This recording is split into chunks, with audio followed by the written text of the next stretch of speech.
press the bell icon on the YouTube app and never miss another update. Hello children, welcome back. We have been discussing the concept of coordination compounds. Today we will discuss the part 8 of this. So we are done with the basic discussions of coordination chemistry. Today we start discussions on bonding in coordination compounds.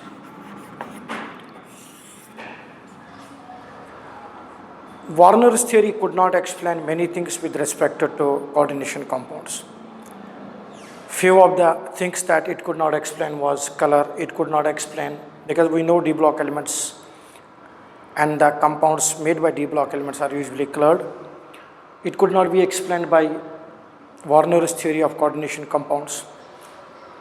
Then magnetic moment could not be explained well by coordination, and how exactly the bond formation does come into play between the ligands and central metal atom, that also was not explained properly. So we have some theories with respect to bonding in coordination compounds. There are many approaches which were made use of to explain the bonding in coordination compounds. Some of those are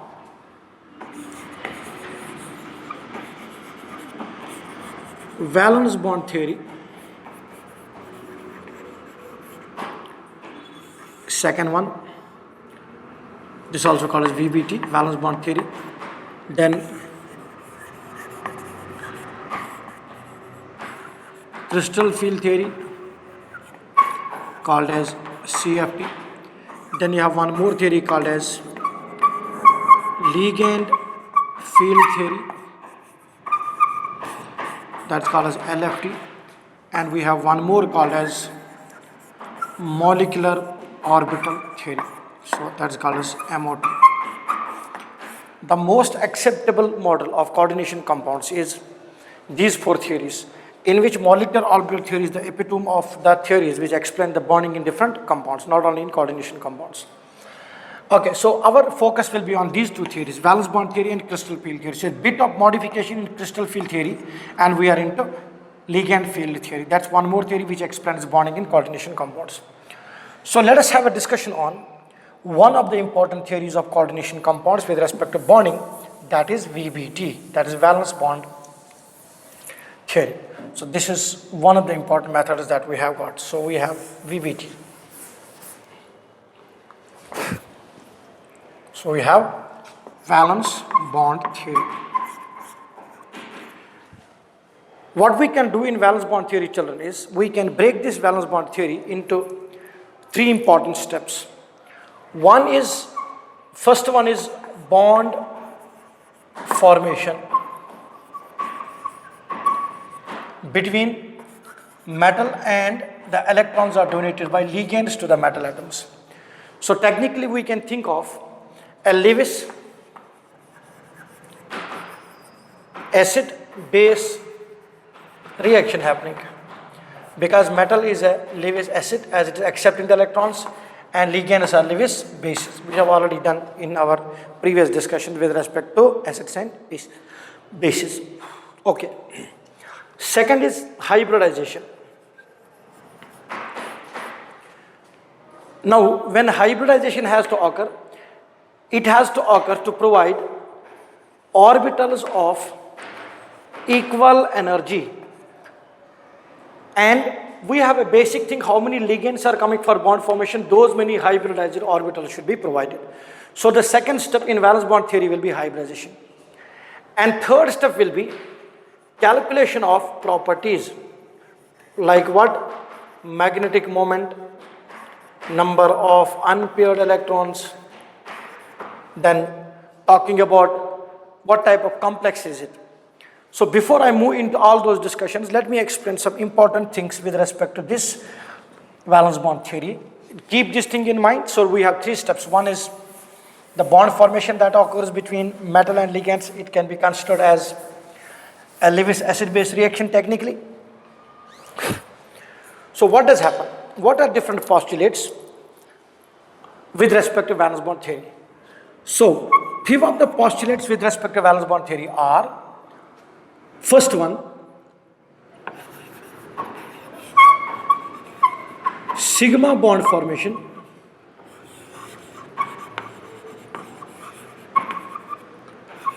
by ligands to central metal atom. Sigma bond formation by ligands to central metal atom. So for forming a sigma bond, we know lone pair of electrons or negative charge on the ligand or even a neutral molecule or even a positively charged molecule can act as a ligand by donating electrons to the central metal atom, right? Now after that hybridization, it's a Lewis acid-base concept, right? After the ligands have to donate the electrons, these electrons are to be accepted by central metal atom. So orbitals should be provided by, we will say, required number of orbitals should be provided by central metal atom. So what is the number of orbitals which are hybridized? Orbitals that are to be provided by central metal atom, but before it provides orbitals to the ligands, those must undergo hybridization so that all the orbitals will be of same energy. So prior to bonding, there is hybridization in the central metal atom, and number of hybridized orbitals is equal to the number of ligands coming. So how many ligands are coming? Those many hybridized orbitals should be provided. Now, so how does it provide those orbitals? Rearrangement of electrons occurs. So whatever the arrangement of electrons was there prior to the coming of ligands, so that will be altered. That means what? If we had electrons in different orbitals, in presence of ligand, they may be forced to pair up or they may remain as such, the way they are. Clear or not? So there will be rearrangement of electrons in the d orbitals will occur. So that required number of orbitals are provided for what purpose? For bond formation. Then the next step is donation of electrons to hybridized orbitals. Now rearrangement of electrons that's occurring and hybridization is which is occurring. Now once the hybridization is occurring, the orbitals that are made, whatever the orbitals we have got, those orbitals will be oriented in space in a particular way. Now have a look on this case very carefully. So simple way to talk about valence bond theory is that it tells us the central metal atom provides the orbitals for the incoming ligands. So once ligands have to donate electrons to the central metal atom, it has to provide orbitals of equivalent energy. So to provide orbitals of equivalent energy, it must itself undergo hybridization. So what are the different hybridizations that can occur? According to that, shape will come into play. Because those hybridized orbitals will orient itself in space, as we know in hybridization concept, will orient itself in space in such a way that a particular shape will come into play. So then the ligands will be donating the electrons along the same orbital which are oriented in a particular direction. That's why we say that these ligands which have attached to central metal atom are secondary valencies, and they are arranged around the central metal atom in a proper direction. Having a proper space orientation, it leads to the shape of the molecule. Thus, secondary valence is making the coordinate bond with central metal atom donate what or determine what? Shape of the molecule. Am I clear or not? What are different types of hybridizations that can occur? And at the end, there is Lewis acid and Lewis base reaction. Simple. So, general postulates of EBT are that central metal atom will provide orbitals. The total number of orbitals provided by central metal will be equal to the number of ligands coming. If the number of orbitals are not equivalent to the number of ligands coming, then the rearrangement will occur. After rearrangement, hybridization occurs, and that hybridized orbitals will be used for bond formation. Am I clear or not? Excellent. So these are general postulates of what? Valence bond theory.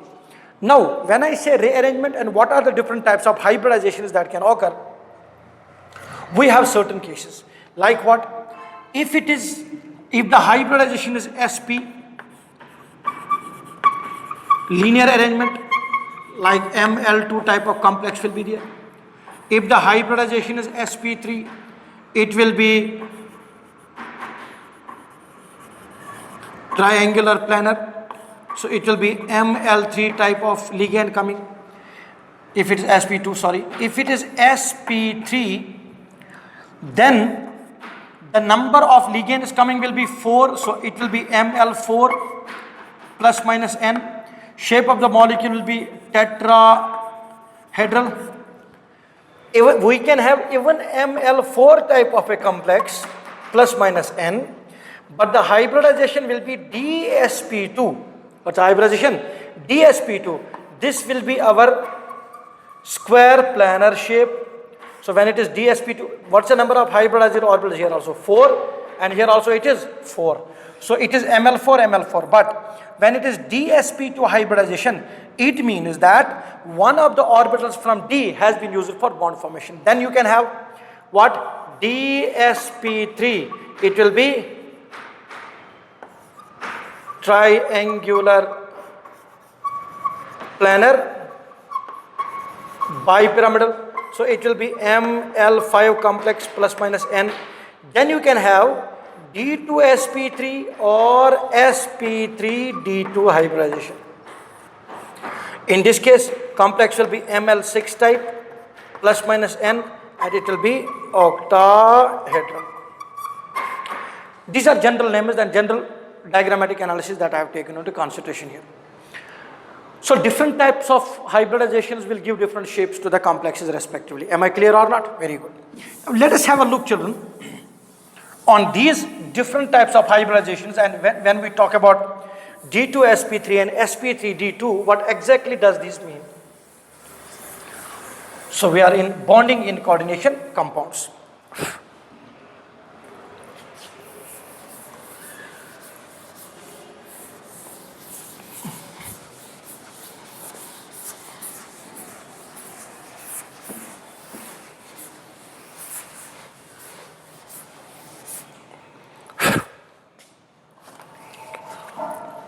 This is very important now.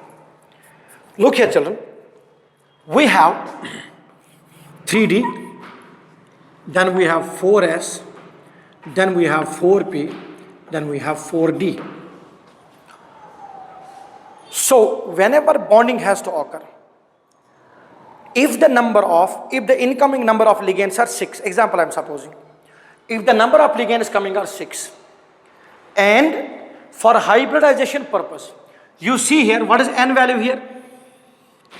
N value is 4. This is 3. That means n minus 1 d. So what we can write for 3d? N minus 1 d. This is ns. This is np. This is nd. So highest principal quantum number you have is 4. If the d orbital used for bond formation is from 3d, then it will be n minus 1d orbital. So what is coming first is d, followed by s, followed by p. Suppose there are 6 ligands coming for bond formation. It means the total number of bonds to be made has to be 6. That means according to VBT, the total number of hybridized orbitals provided should also be 6. That means number of hybridized orbitals made around the central metal atom by central metal atom will be how many? 6. So hybridization has to be D2sp3 hybridization. Remember that you cannot make use of D from n minus 1 and 1d from nd. No, this combination is not possible. Whenever you are using d orbitals, either you have to use it from n minus 1 because the arrangement will occur in such a way, or you have to use from nd. One of the two can be used, not for both ds. Clear? Now suppose, sir, if only 5 bonds are to be made, then hybridization will be dsp3, right or not? So d2sp3. Okay. If suppose all the 3d orbitals are filled, there is no orbital free at all in 3d, then under that circumstance, what will be used? 4d. So hybridization will be what? sp3d2. Now here you have used, when the complex will be made, coordination complex will be made, you have made use of d which is inner to the principal quantum number, right or not? So this complex is called as inner field complex. And if you are making use of D, that is outer D, that is 4D, it is called as outer field complex. Did you understand inner field and outer field complex? So D2sp3 inner field, sp3d2 outer field. Outer field means what? It's outer field complex. What is field here? Field is the ligand field. The ligands which are coming for bond formation in a crystal, right? So you have, when inner D is used, that's n minus 1D, and this is nd. So when you are using nd, this outer field. When you are using inner D, this is n minus 1D. When we take examples, you will understand what is meant by inner field and outer field complexes respectively. Got it? One more important postulate of valence bond theory is that when the ligands are coming for bond formation, depending upon the strength of the ligand, remember there is one drawback with respect to VBT. It has nothing to tell us with respect to the strength of the ligands. Then how do we come to know whether the incoming ligand is strong or weak? It is calculated on the basis of magnetic moment. If magnetic moment is very low, that is no unpaired electron is there, or unpaired electrons are very less, that means what this ligand has done is, when it has come, if there were unpaired electrons expected, it has forced those unpaired electrons to pair up in inner orbitals, to the inner orbitals. That means the ligand which has come has interacted very strongly with the electrons of central metal atom, indicating the ligand is strong. But there is no direct measurement given by quantitative measurement given by what? VBT. That's what this is one of the drawbacks of valence bond theories. It cannot tell you quantitatively the magnetic moment. However, experimentally, qualitatively, you can find out what is the number of unpaired electrons, and on the basis of that you can say whether the ligand is strong or weak. Suppose if I had a complex, right? Initially I had, say example I am talking about, I have Mn2 plus. Manganese we know is 3d5 and 4s2. It has lost how many electrons? 2 electrons. So electrons from S are lost. According to Hund's rule, this is called as magnetic criteria of bond moment or magnetic moment bond criteria. What exactly it means? In particular coordination compound, the total number of unpaired electrons which are present are calculated on the basis of their magnetic moment. So according to Hund's rule, there are d5 configuration, means I have to, because they are all degenerate orbitals, right? So I have to keep all the electrons in parallel spin. Number 2, I have to keep all the electrons unpaired, because pairing will not take place in degenerate orbitals unless and until R are singly occupied. So you got 1, 2, 3, 4, 5 here. So 3d5. Clear or not? Now according to logic, if I know Mn2 plus has got 5 unpaired electrons, according to logic, the magnetic moment mu will be equal to root of what? N into n plus 2 Bohr magnetons. Correct or not? So because I am expecting 5 unpaired electrons, so it will be root 35. So almost 5.87 Bohr magnetons will be the magnetic moment expected. However, when I am doing it experimentally, in few cases, when few ligands are coming, I am getting magnetic moment of 5.87. When other type of ligands are coming, what will happen is, I am getting magnetic moment associated with only one unpaired electron, that is root 3. So root of n into n plus 2. So root 3 magnetic moment I am getting. Root 3 magnetic moment, when it will come? When there are how many unpaired electrons here now? So 1, 2, 3, 4, 5. So you got how many unpaired electrons? 1. How many are here? 5. So you have made the electrons to pair up. So when the magnetic moment has reduced it from 5.87, on the basis of this magnetic moment you can even find the shape of the molecule. I'll discuss all the criteria here. So when you are getting the magnetic moment of root 3, it means number of unpaired electrons have reduced. What has happened? The ligands which are coming now, when magnetic moment is root 3, are stronger ligands, but qualitatively there is no analysis given by VBT with respect to the incoming of the ligands. It can tell you on the basis of magnetic moment whether the given ligand is strong or weak, but itself it does not give you anything, any special properties of stronger and weak ligands. You can understand that by the example from ligand field theory or crystal field theory. Those are the theories which will answer that question later. Am I clear with the postulate here? Excellent. Did you understand inner field, outer field complexes? Right. So when you are using inner d orbital, n-1 d orbit, it's called as inner field complex. Now children, tell me, there are how many unpaired electrons here? 5. So how many ligands have come? Suppose 6. Then what will be hybridization here? sp3d2. So it has made use of which orbitals? Outer d. So this is called as outer field complex, and the number of unpaired electrons are more or less? More. So this is also called as high spin complex. What is it called as? I will tell you examples on the basis of which we will do the discussion. It is high spin complex, or also called as spin free complex. There is lots of spin in this. Or you can talk about high spin complex. Or also inner field or outer field? Outer field, because it has made use of outer d orbital. How many unpaired electrons are here? 1. Magnetic moment will be less or no? Less. So when 6 ligands will come, these two will be used for hybridization. So it will be D2sp3. In both cases shape will be same, but magnetic moment will decide whether the field is outer field or inner field, low spin or high spin. But directly quantitatively it's not giving you any analysis with respect to it. Am I clear or not? Let us see some questions with respect to valence bond theory and understand its applications. How do we apply valence bond theory to get our answers done? So I told you the experimental evidence. How do we calculate whether the incoming ligands are strong or weaker?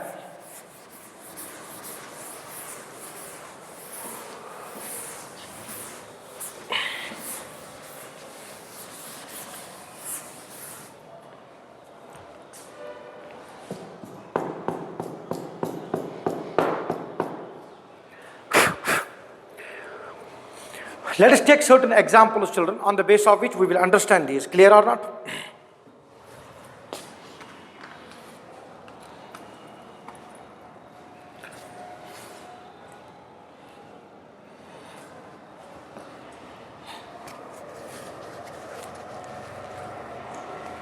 Right.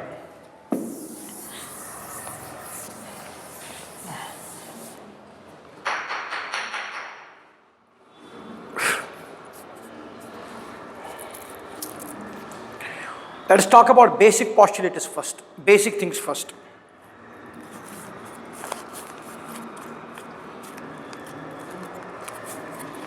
With respect to coordination numbers, let us talk about basic postulates first. Right, children? Okay.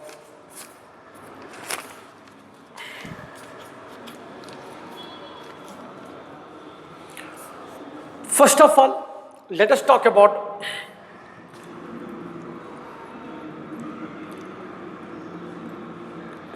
coordination number 6, so that you will understand the basic examples first. There are how many ligands coming for bond formation? 6. We have done so many complexes so far with respect to different coordination numbers. So to understand this well, let us take directly, first of all, an example with coordination number 6. Right or not? So we have an example with coordination number 6 as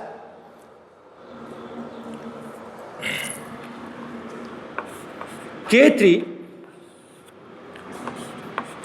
Fe CN6. You can name it out as well. Potassium hexacyanoferrate, and what the oxidation state of iron? +3. Complex is -3. Right, children? Good. So here central metal atom has to provide the orbitals for the bond formation, and the ligand is Cn. We don't know whether this is strong ligand or weak ligand. We still do not know. But keep it in mind, Cn, CO, then C2O4, then oxalato, then ammonia. These are all examples of what? Strong ligands. All halogens, chlorine, fluorine, then iodine, you got bromine, you got OH minus, you have water, then these are all weak ligands. What do strong ligands do? They will force pairing. Strong ligands will force rearrangement, that they will force pairing, because their interaction with the orbitals of central metal atom are stronger. They will force pairing. but weak ligands do not force pairing at all. So we will get the answer of these strong and weak ligands further in our theories.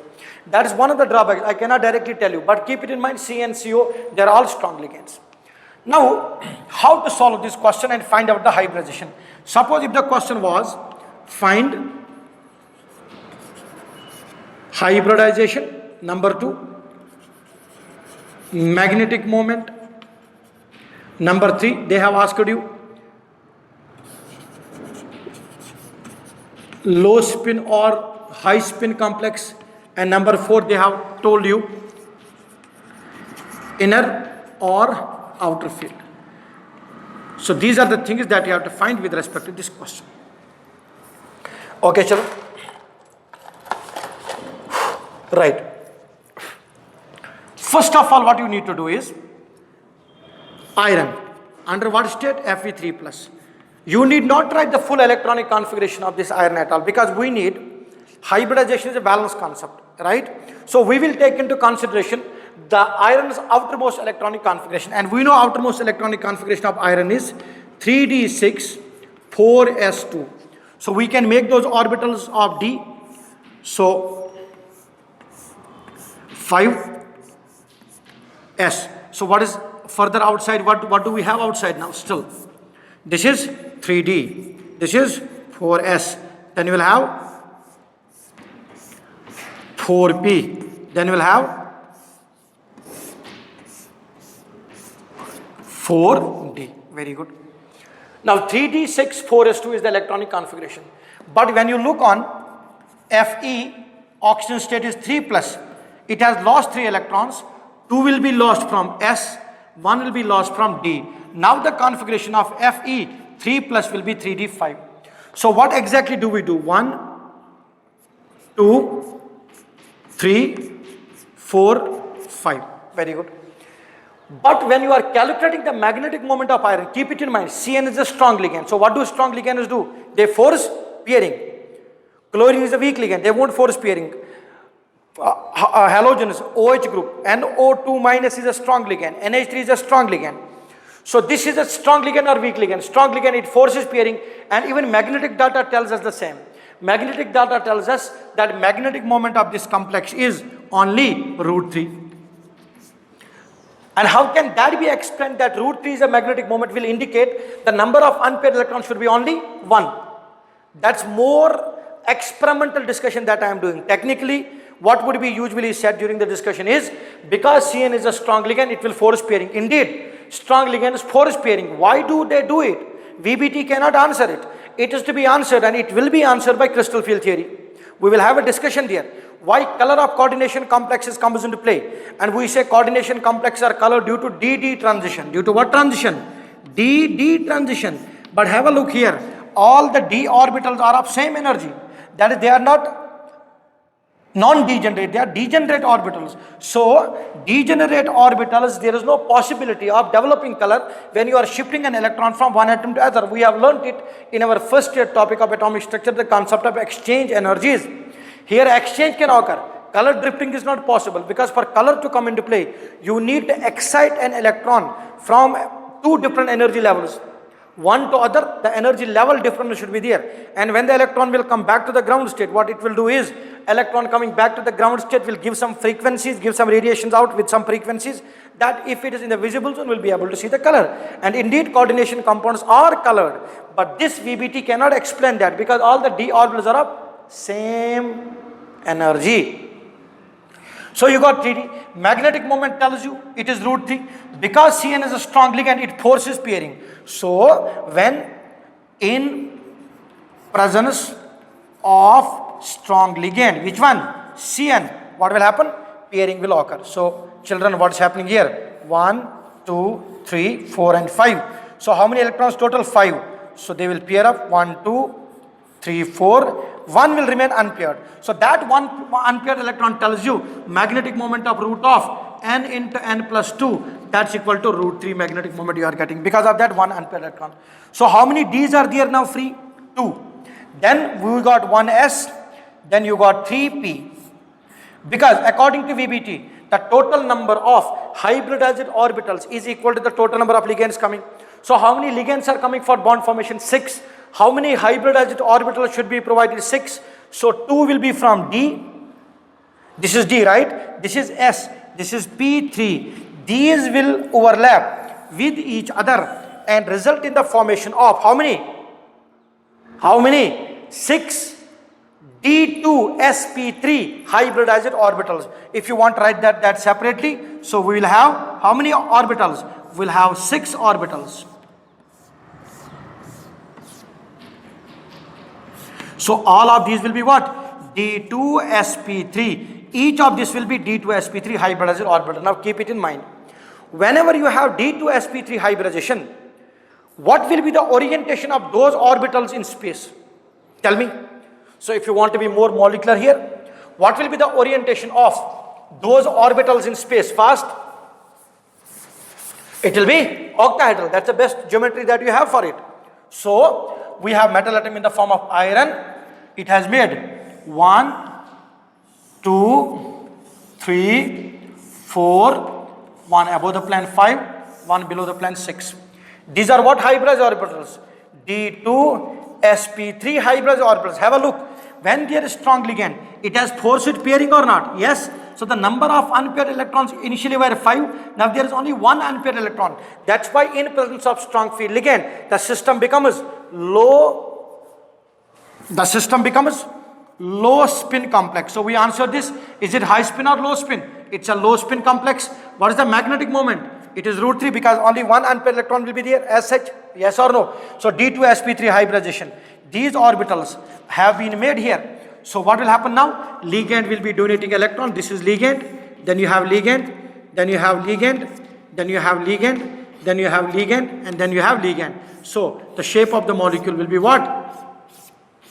Square planar bipyramidal. So this is how the orientation of the molecule will come into play. This orbital is D2sp3. So inner or outer field? Inner field. So when there is inner field complex, usually it's low spin. Not always. You need to check it experimentally. Usually it will be low spin complex. Number of unpaired electrons will be less. In presence of strong ligand, the complex becomes inner field or outer field? Inner field complex. Usually strong ligands will make the complex much stronger because lattice enthalpy of a stronger ligand interacting with central metal will be more. Did you get it clear or not? So we have used all the postulates in order to find out the hybridization scheme of this and in order to find out what is the hybridization of the molecule respectively. Am I clear with the postulate here or not? Clear, children? So for this complex K3FeCN6 3-, what's a hybridization now? Hybridization is D2sp3. Low spin or high spin? It is low spin. Paramagnetic or diamagnetic? Paramagnetic. But paramagnetism will be less. Magnetic moment equals to what? √3. Low spin or high spin? Low spin. Inner field or outer field? Inner field complex. So I'll use abbreviated forms now. So I'll use low spin like this, LS, high spin HS. So low spin complex, high spin complex. So these words I'll be central metal atom, I'll use CMA, ligand I will use L. Am I clear with the postulates here? Did you understand it? So this is hybridization is what? D2sp3.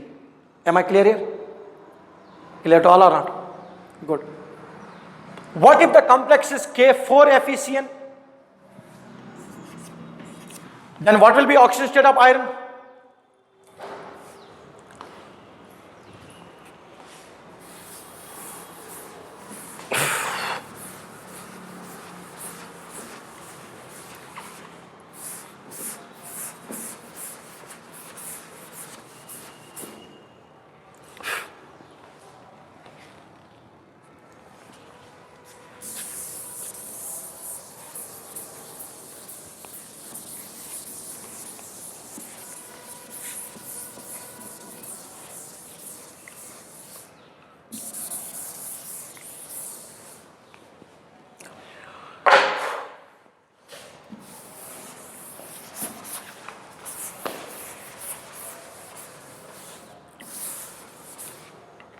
Okay, sir. Instead of this, if the complex is K4FeCN6, then naturally it will be -4, it will be +2. We know how to calculate oxidation states now. Okay. Now Fe2 plus means 3d6 4s2, right? Now if it is Fe plus 2, what will that mean? 2 electrons lost from S. D will be how many? 6. So 1, 2, 3, 4, 5. Then there is S. Then there are 3p. Correct? How many electrons in D? 6. 1, 2, 3, 4, 5 and 6 will be paired. S free, D free. Cn, strong field or weak field? Because when you calculate magnetic moment of this complex, magnetic moment of this complex according to experimentation is 0. That means there is no unpaired electron. And how can you explain that? That can be explained that Cn is acting as a strong ligand. And what it is doing in Fe2 plus? Strong field ligand. What it will do? Force pairing. 1, 2, 3, 4, 5. So 1, 2, 3, 4, 5, 6. All electrons will be paired. It will come here, it will go here. So all will be paired or not, right? How many are free? 2. 1 will be S and 3 will be what? P. So hybridization will be D2S P3 hybridization. Again inner field. A while earlier it was magnetic. And what was the magnetic moment for that? Which one? K3 Fe Cn6 and K4 Fe Cn6. What's the magnetic moment for this? Root 3. For this one, 0. Anything divided by 0 is infinity. So if you are asked a question tomorrow, the ratio of magnetic moment between, what is the ratio of magnetic moment of K3 Fe Cn6 by magnetic moment of K4 Fe Cn6, the answer should be infinity. The ratio of magnetic moment between the two will be infinity. So there is no unpaired electron here. D2sp3 hybridization again. So these will be our orbitals of central metal atom in space, one above the plane, one below the plane. Again, geometry and shape will be same because there is no lone pair of involvement coming to play here at all. So ligands will be able to donate electrons. Thus, these ligands are secondary valences which determine the shape. That's what we said. Coordination polyhedra is made up of central metal atom and ligands. Ligands are oriented around the central metal atom in a precise orientation, giving it a particular shape. And this is how it can be explained from this complex K3 Fe6 respectively. Right or not? Let us take few more complexes in which we will take some halogens into consideration now, children.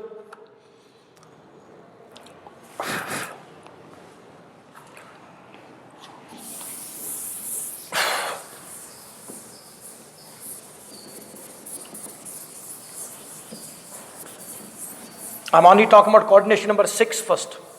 Again, this is inner field or outer field?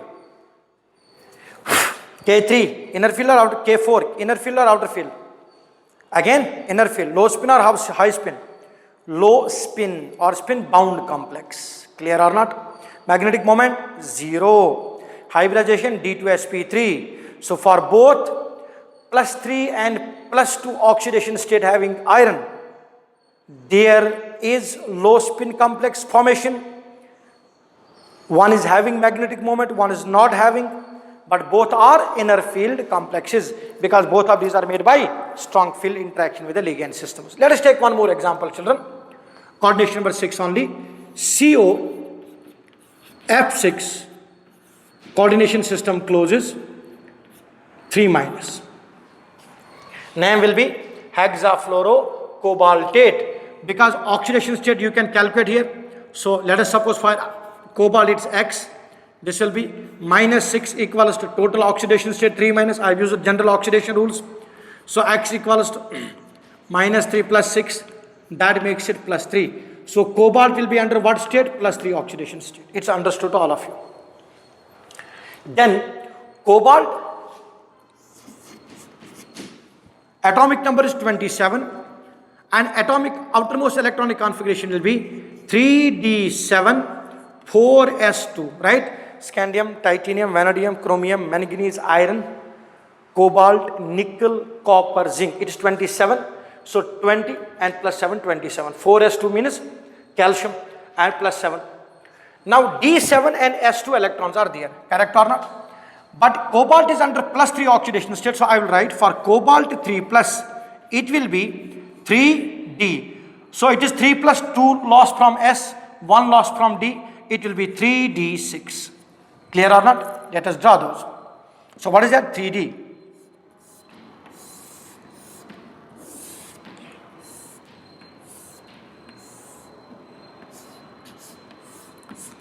Then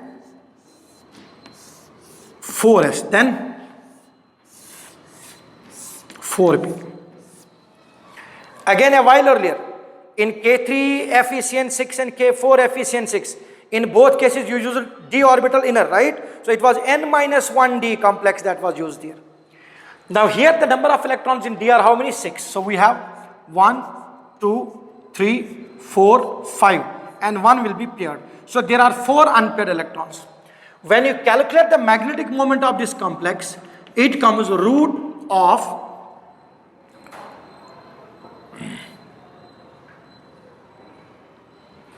root 24 Bohr magnetons. Experimental value I am talking about. I have said earlier, there was no direct measurement. Direct means on the basis of which you can check whether pairing has occurred or not. Only magnetic criteria could be used for that purpose.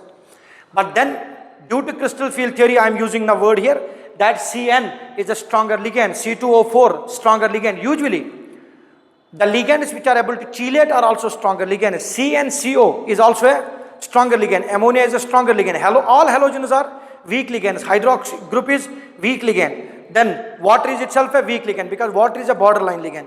As we go forward, I will tell you the spectrochemical series also on the basis of which we say whether a given ligand is stronger or weaker. Right. So there are how many? 4 unpaired electrons so far. Now in presence of ligand field, when the ligands are coming, pairing, rearrangement is the same. Pairing or non-pairing will occur.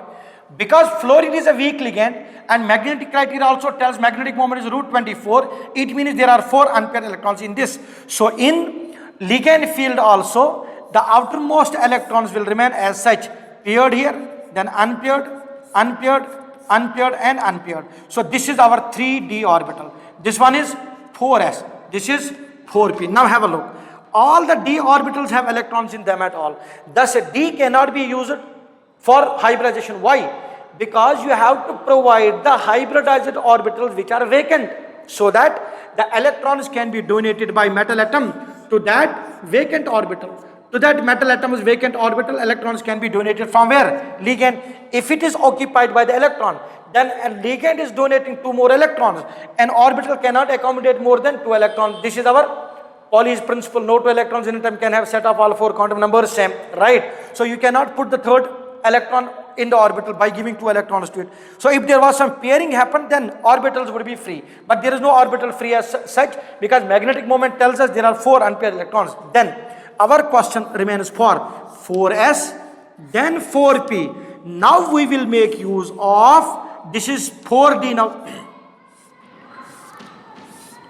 5 orbitals. So we will make use of s, then we will make use of 3p, then we will make use of 2d orbitals. So we have made use of these orbitals, that is 4s, then 4p and 4d orbital, but only 2 orbitals of that, right? So what is the principal quantum number? N. So when you are using the d orbital of nth shell you are using, d orbital of nth shell has been used. Such a complex is called as outer orbital or orbit complex, or we call this as what? Outer field complex also, or this will be high spin complex, because the number of, and keep it in mind, whether the complex is high or low, it also depends upon electronic configuration. Suppose if it was D10 configuration and there was a weak ligand, then still D10 will always remain D10.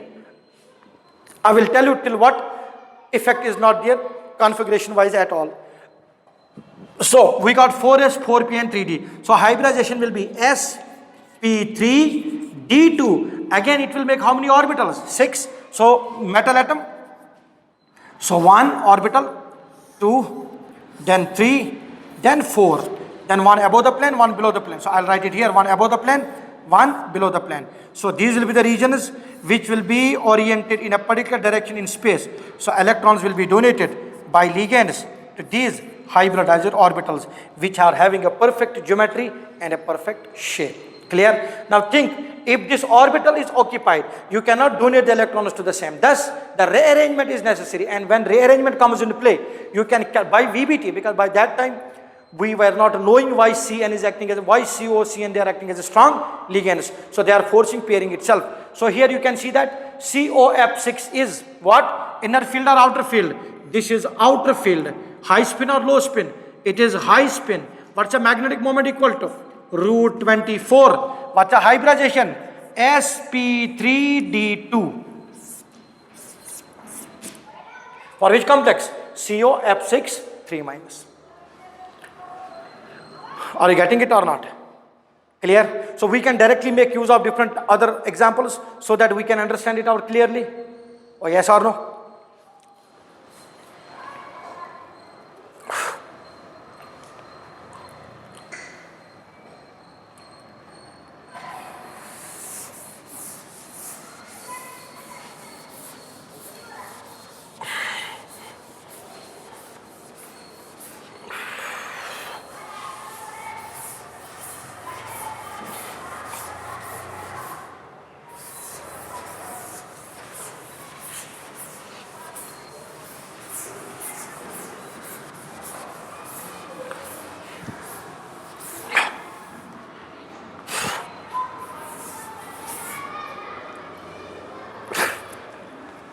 Let us see one more example. NH3 6 times 2 plus. Nickel, electronic configuration is, so electronic configuration, you can have a look on your textbooks and you will see most easier method shown there. I am showing the typical one so that you can understand it clear. So nickel, 3d8, 4s2. Right? Lost how many? Ammonia, neutral. Lost how many electrons? 2. So this will be 3d8, then 3d. I am writing for nickel 2 plus 3d, 4s, then 4p. Now have a look on this ammonia, strong or weak ligand? Stronger ligand, and magnetic moment tells us how many unpaired electrons are there. 1, 2, 3, 4, 5. So how many electrons nickel has? 3d8. So 1, 2, 3, 4, 5, 6, 7, 8. You got 8 electrons here. Now it has lost how many electrons? There are total 10. So it has lost 2 electrons from where? S, because nickel is under +2 state. So how many unpaired electrons you got here? 2 unpaired electrons. In what? Nickel. So what's the molecule here? NiNH3 6. So according to that you can solve it out. Again, inner d orbitals, d8, 1, 2, 3, 4, 5, 6, 7, 8. So can you make use of the d orbital here? Not at all. Because even if pairing occurs, it won't be, only one d orbital will be provided to you. Right or not? Also it's a stronger field ligand. So it will make use of S, then P3, then it will make use of d orbital. So hybridization will be sp3d2. Again, outer field, 2 unpaired electron. It's high spin or low spin? 2 unpaired electron. High spin, magnetic moment, √8. On the basis of this, you can easily calculate. So electronic configuration is also very important in finding it out. Clear? Or did you get the case or not? So no pairing will occur, because if pairing occurs, then you have to make use of one from D and one more from D from other orbital. That I told you earlier, it doesn't happen. So these special cases will be answered by crystal field theory, and these questions, these will be answered by ligand field theory. Why in these cases pairing will not occur, and why hybridization will be sp3d respectively? Because there, when we deal with the crystal field theory, there we will see exactly what happens to these d orbitals during the bond formation itself. Am I clear here or not? Right. So do this case, children.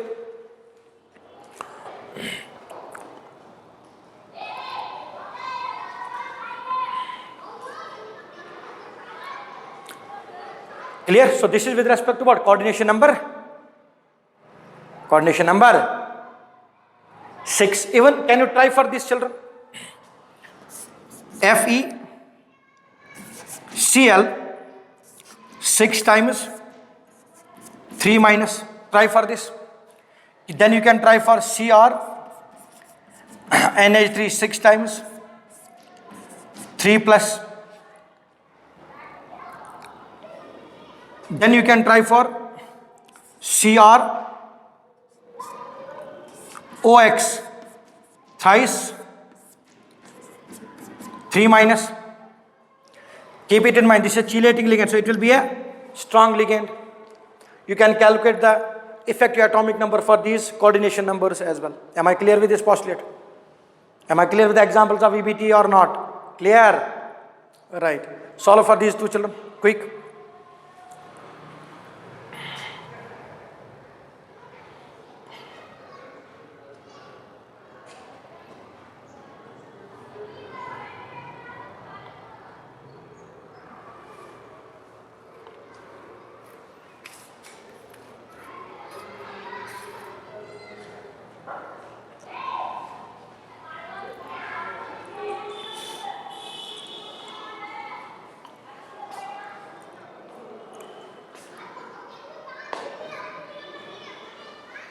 Done.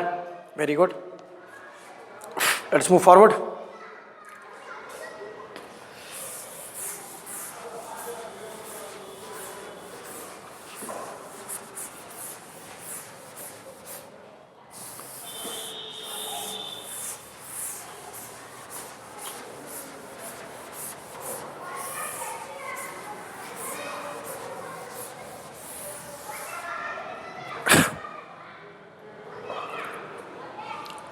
Let us talk about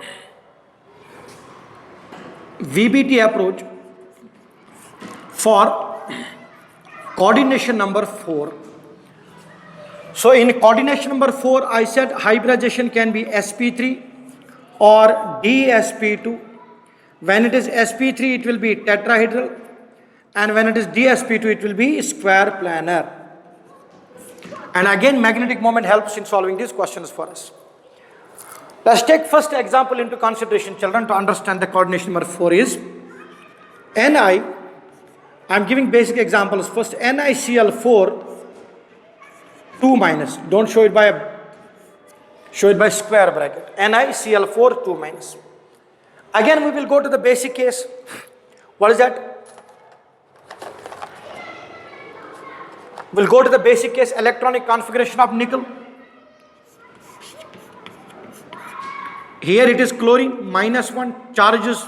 For nickel it will be +2. Nickel is 3d8, 4s2. But nickel 2 plus will be 3d8. Let us write down the orbital diagram representation. 3d, 4s, 4p. Right? This is 3d, this is 4s, this is 4p. So how many orbitals are there in D? 5, 2, 3, 4, 5. So 1, 2, 3, 5, 4s and 4p. Nickel plus 2 is 3d8. It is 3d8. What I will do is I will give one electron first. So 1, 2, 3, 4 and 5. I gain 5 electrons. How many more I need to give? 3. That is 6, 7, 8. So these have been paired up. Now looking on the magnetic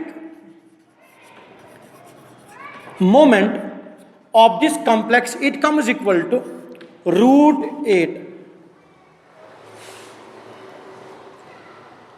Magnetic moment comes equal to √8. It ascertains us that there are 2 electrons unpaired in NiCl4 2 minus. These are the 2 unpaired electrons present, so no pairing will occur.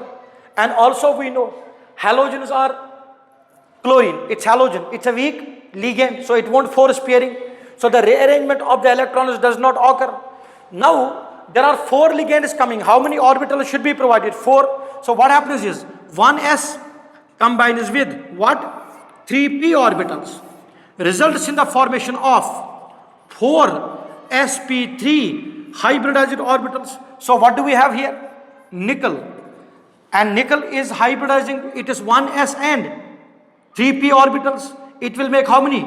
4 sp3 hybridized orbitals.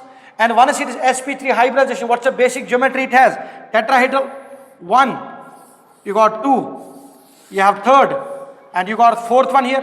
What will happen now? Ligand. Which one is the ligand here? Cl.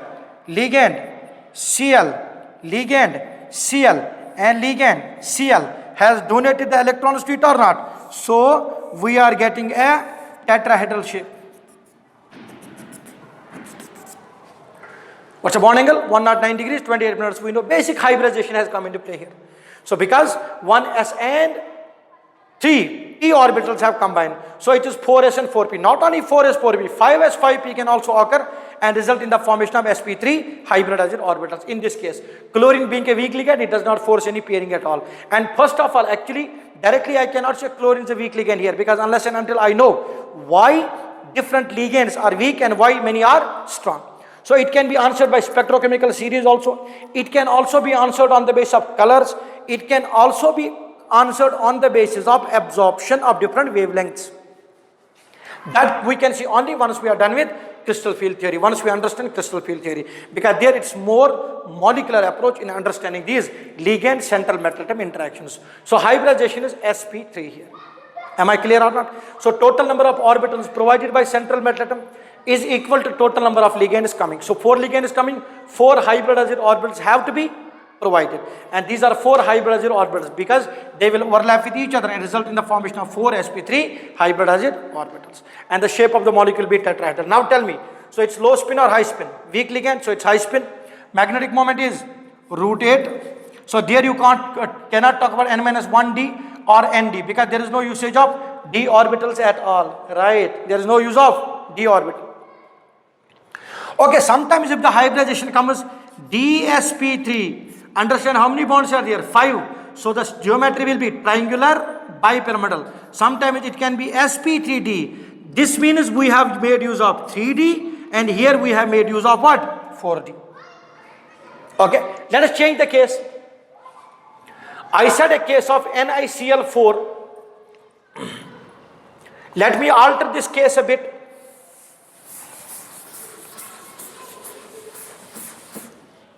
Let me alter it. I will make it NiCN4 2 minus now. NiCN4 2 minus. Cn is a strong ligand. All things will remain as such, no changes. But Cn being a strong ligand, because when you check the magnetic moment of this complex comes equal to 0. That means no unpaired electron. That is natural. Electron from where? So for this complex, diagram will be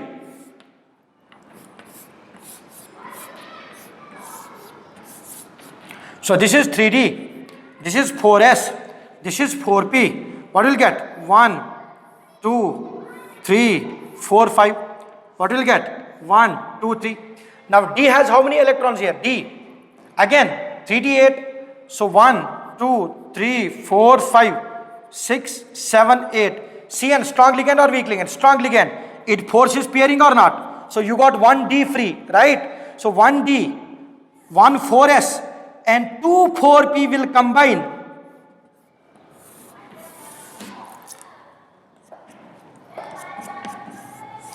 And result in the formation of how many?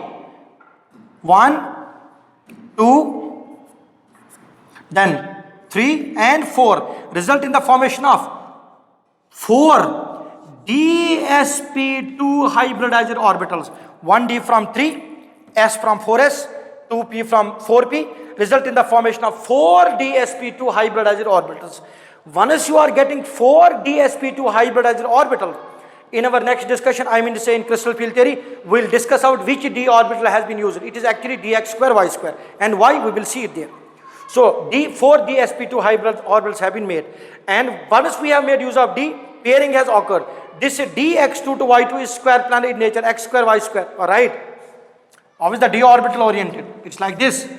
dx square y square. And then you got 1s and 2p. 4 dsp2 orbitals made. Then how will the metal atom be oriented? It will be like this.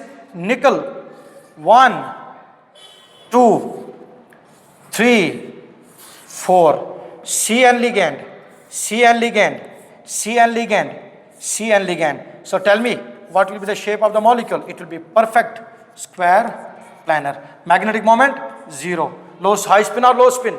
Low spin or high spin? Low spin complex, no unpaired electron at all. Magnetic moment, 0. That's for which one? Ni, CN4, 2 minus. Am I clear with the postulate here? Oh, yes or no? Did you get it clear? This is coordination number what? Coordination number what? Coordination number 4. But all are what ligands? Monodentate ligands, right?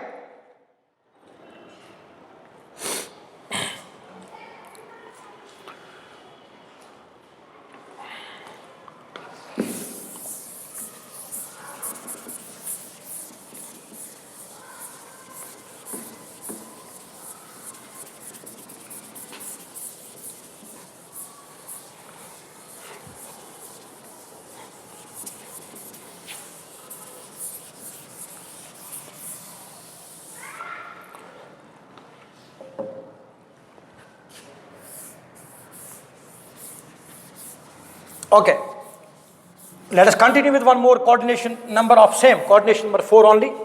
We'll take few more examples.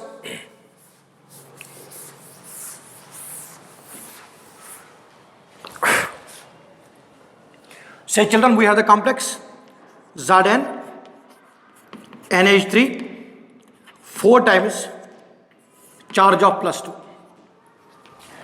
Now naturally zinc atomic number is 30. So it will be 3D10 4S2. What about zinc 2 plus? This is the protocol you should follow. It will be 3D10. Ammonia, strong ligand or weak ligand? Strong ligand. There is no question whether it is strong or weak because already electronic configuration is D10. So there is no question of pairing. So D has how many or D? So 1, 2, 3, 4, 5. So this is 3D. Then you got 4S. Then you got 4p.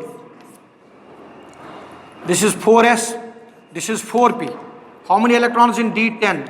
1, 2, 3, 4, 5, 6, 7, 8, 9, 10. Strong ligand or weak ligand doesn't matter for D10 configuration. Because in D10 configuration, all the electrons are paired up only.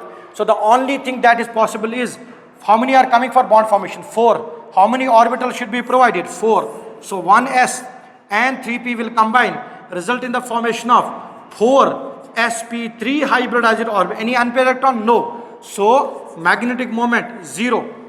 Low spin. Strong ligand or not? Yes. Strong ligand but still low spin. Strong ligand usually low spin, but here it is low spin due to the electronic configuration. So children, remember, whenever you talk about strong ligand and low spin, no, it's not a correlation.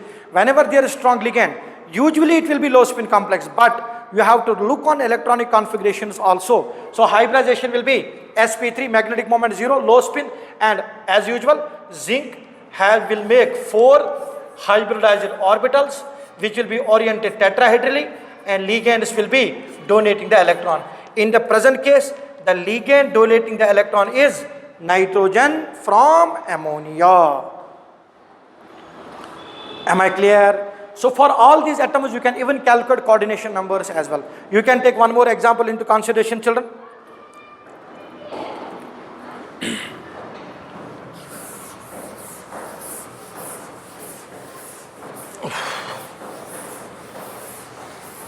This is your textbook question also. So I have picked up this question. We'll see. Probably this is your textbook question as well. Question is, children,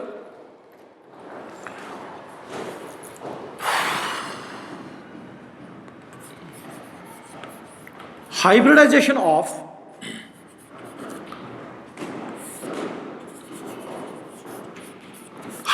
and shape of Mn Br4 2 minus.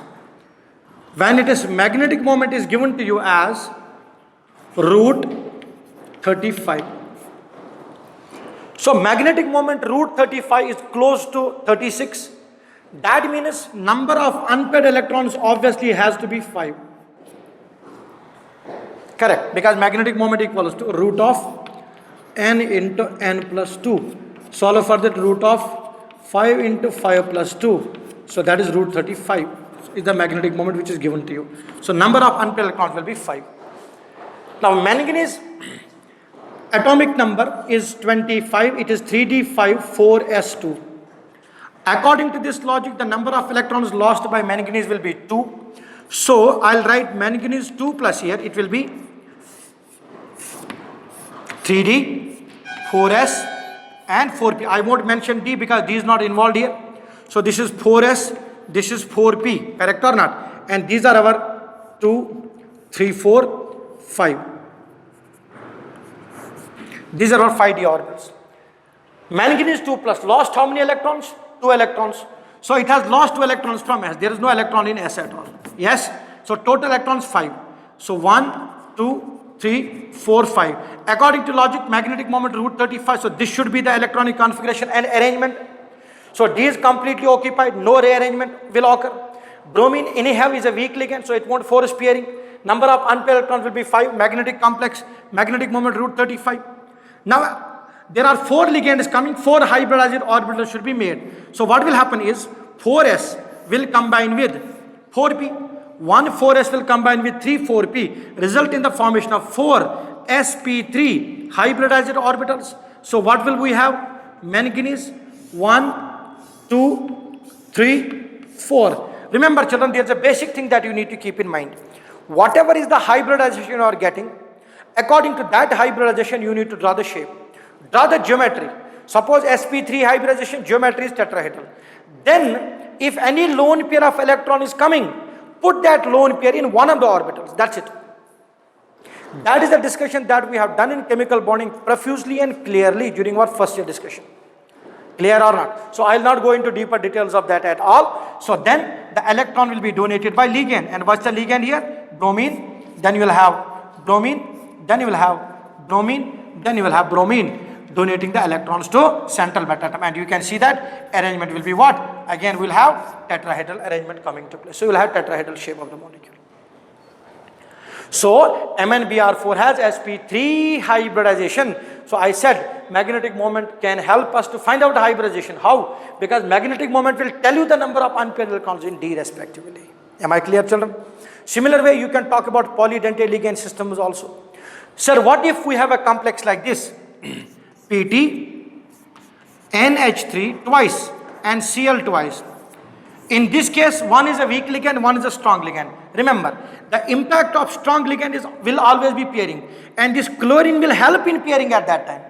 If all are weak ligands, then they cannot force pairing. If few of the ligands are strong, then 100% pairing will occur. That again we will answer through crystal field theory. Why does it happen? We have to calculate some energy calculation there called as crystal field stabilization energies. We will calculate those energies and accordingly we calculate the value. So for this also we can calculate the hybridization respectively. What's it? Diamine dichloroplatinum. Oxidation state of platinum here will be plus 2. Lost how many electrons? 2. This is 5d8. 5d8, 6s2. Lost 2 electrons. It will be 5d8 configuration. 8 configuration ammonia. Overlapping will occur and accordingly you can calculate hybrid. It will be square planar complex for us. Am I clear with this? Similar way for bidentate ligands you can do. Any bidentate ligand which is chelating, usually bidentate ligands will be chelating, will act as strong ligands. So they will force pairing like DMG, dimethyl glycoside, then glycinato ion, ethylene diamine molecule, oxalatos. They are all strong ligands. They will force pairing. Rest of the things remain same. Am I clear with this? Or clear or not? Right. Let us see few cases of coordination number 5. I will show you because now basic logic is understood.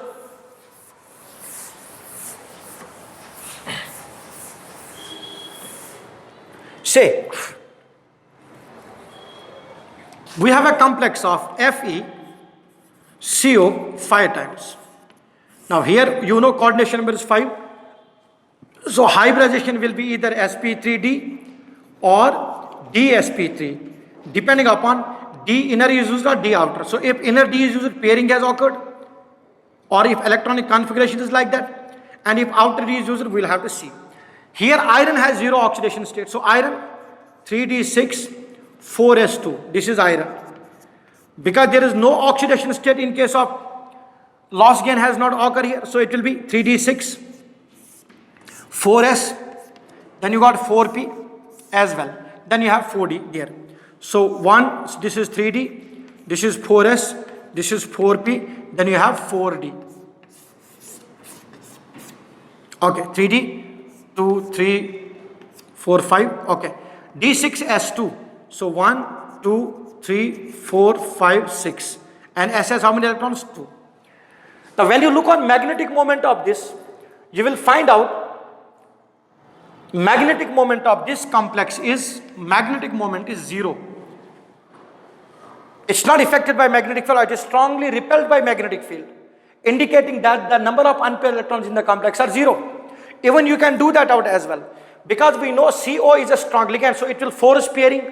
So in case of ligands, when it is coming in ligand field, Fe as Fe will have these 5 d orbitals, 1, 2, 3, 4, 5.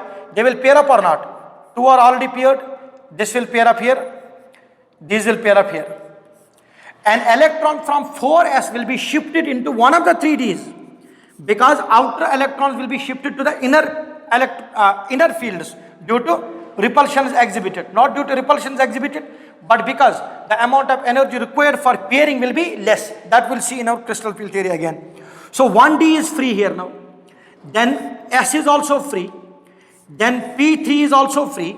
So what will happen is 1d, 1s and 3p orbitals will combine, result in the formation of 5 dsp3 hybridized orbitals.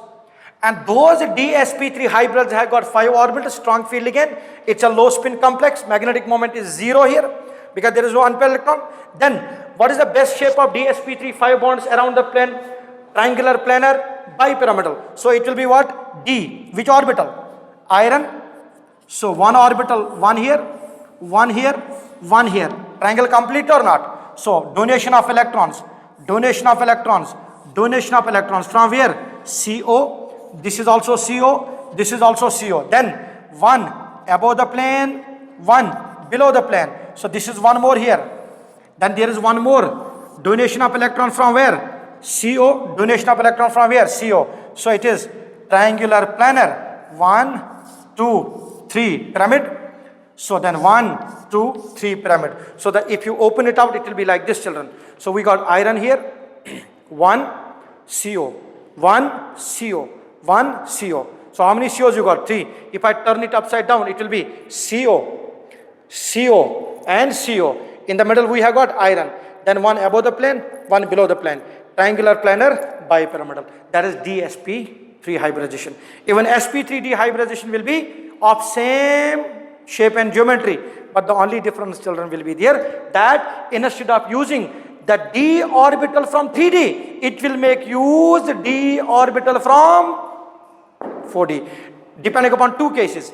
If the number of unpaired electrons are like that, or if this is completely occupied.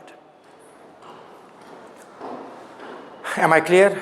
These are some of the approaches of valence bond theory used in order to explain the hybridization schemes of different molecules and their magnetic moments. Am I clear, children? In our next class, children, we will see some examples more on this valence bond theory, and we will try to solve certain questions with respect to isomerization and Warner theory, so to be completely fixed with this concept before we move into the concept of crystal field theories. Am I clear? Thank you.